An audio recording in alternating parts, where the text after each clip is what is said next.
السلام عليكم ورحمة الله وبركاته ويدي سلام ومضى صوماليات ملك كستو قد عالم كجوجتاني حلي كستا يديتا ولا لاي إن أنا نبض قبتان وناكسنتينا يدين رجينا أنا كان حقنا وناكسنا الحمد لله إلهي سبحانه وتعالى نوقر قاري الحمد لله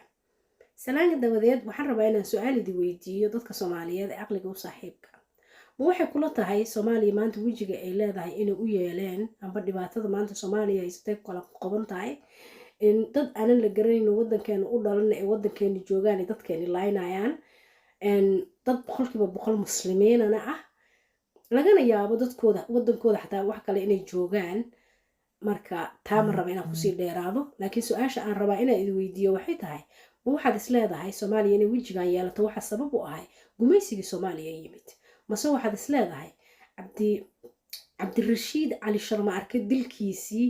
ayaa sabab u ahay inay Soomaaliya saa u burburto allah u naxariisto adeerka Soomaaliyeed jannatul firdaws aala allah geeyo mase waxaad is leedahay afkimbigii lagu sameeyay Soomaaliya oo ku sameeyay maxamed siyaad barre asna allah u naxariistee miyaa sabab u ahay Soomaaliya inay wajigan yeelato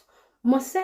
waxaad is leedahay dagaalkii diriskeena cid ahayd lagu qaaday